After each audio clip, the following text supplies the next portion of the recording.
ബിസ്മില്ലാ അൽഹംദുലില്ലാ വസ്സലാത്തു വസ്സലാമു അലാ റസൂലില്ലാ വഅലാ ആലിഹി വസഹ്ബിഹി അജ്മഈൻ അമാ ബഅദ്.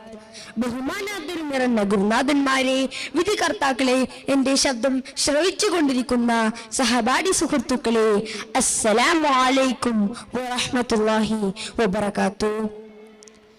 ലിബറലിസം സർവനാശം എന്ന വിഷയത്തെ ആസ്പദമാക്കി അല്പം ചില കാര്യങ്ങൾ നിങ്ങളുമായി പങ്കുവെക്കാനാണ് ഞാൻ ആഗ്രഹിക്കുന്നത്.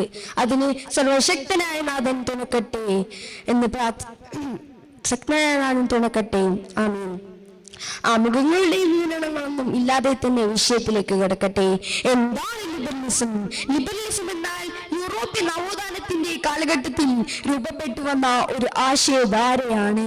സെക്കൻഡുകളും മിനിറ്റുകൾക്കും മിനിറ്റുകൾ മണിക്കൂറുകൾക്കും വഴിമാറി ദിവസങ്ങളും ആഴ്ചകളും മാസങ്ങളും വർഷങ്ങളും താണ്ടി കലം മുന്നോട്ട് ഗമിക്കുന്നത് പോലെ മുത്തലാഖും ഹിജാബും ജെൻഡർ ന്യൂട്രാലിറ്റിയും ജെൻഡർ ഈക്വാലിറ്റിയും കടന്ന് പുതിയ ചർച്ചാതലങ്ങൾ ചൂടുപിടിക്കുമ്പോൾ സ്വാതന്ത്ര്യത്തിന്റെയും തുല്യാവകാശത്തിന്റെയും പ്രാധാന്യത്തിൽ ഊന്നിയ 16-17 നൂറ്റാണ്ടുകളിൽ ഉരുത്തിരിഞ്ഞു വന്ന വ്യത്യസ്ത രൂപങ്ങളായി ഉണർന്നു വന്ന 18-ാം നൂറ്റാണ്ടിൽ ക്ലാസിക്കൽ ലിബറലിസം എന്നും 20-ാം നൂറ്റാണ്ടിൽ നെയോ ലിബറലിസം എന്നും പ്രചാരം നേടിയ ജോൺ ലോക്കിന്റെ ചിന്താധാരയിൽ നിന്നും തിരിഞ്ഞു വന്ന ഉദാരവാദം അഥവാ ലിബറലിസം എന്ന ആശയത്തിൽ നിന്നാണ് ചർച്ചകൾ ഉടലെടുക്കുന്നത് എന്ന് മനസ്സിലാക്കാം. മാനവ നാഗരികത ഇന്നോളം ആർജിച്ച നേട്ടങ്ങൾക്ക് നിദാനമായി ഇതര സൃഷ്ടികളിൽ നിന്നും മനുഷ്യനെ വേർതിരിക്കുന്ന അപാര അനുഗ്രഹമായ ബുദ്ധിയും അത് തെരഞ്ഞെടുക്കാനുള്ള സ്വാതന്ത്ര്യവും നൽകപ്പെട്ട മനുഷ്യ ജീവിതത്തെ സർവതലസ്പർശിയായി നോക്കി കാണുന്ന വിവിധ മതങ്ങളിൽ നിന്നും സ്ത്രീ പുരുഷ തുല്യത എന്ന രീതിയിൽ ഉപേക്ഷിക്കുന്ന ഫെമിനിസത്തെക്കാളും സമൂഹത്തിന്റെ നിലനിൽപ്പിനെ ചോദ്യം ചെയ്യുന്ന വ്യക്തി സ്വാതന്ത്ര്യം എന്ന ആശയത്തിൽ പോലും വെല്ലുവിളിയായി സമകാലിക്കൊണ്ടിരിക്കുന്നു. 50 മുകളിൽ പ്രായമുള്ള പിതാവ് സ്വന്തം ഭാര്യയെയും മക്കളെയും ഉപേക്ഷിച്ചിട്ട് സ്വന്തത്തെ കുറിച്ച് വെറും 6 വയസ്സ് മാത്രം പ്രായമുള്ള പെൺകുട്ടിയായാണ് മനസ്സിലാക്കുന്നത്.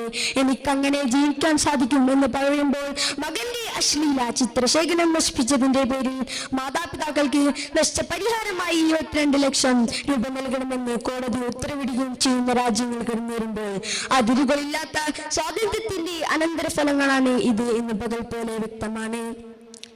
സ്വകാര്യബോധികളെ അധികരിപ്പിക്കുക എന്ന ലക്ഷ്യം മുന്നോട്ട് വെക്കുന്നത് കൊണ്ട് തന്നെയാണ് സ്വർഗരതി, സ്വതന്ത്രരതി, മദ്യം, സെക്ഷൽ ഓറിയന്റേഷൻ, ഭ്രൂണഹത്യ എന്നിവ അധികരിക്കുന്നതും.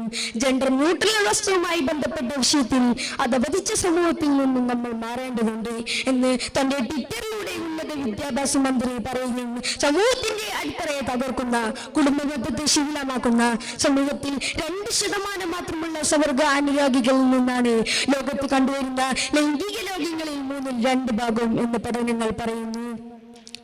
മാനവരാശിക്ക് വിളിച്ചേക്കാൻ ലോകനാഥൻ നമുക്ക് നൽകിയ ഖുർആൻ നമ്മോട് പറയുന്നു,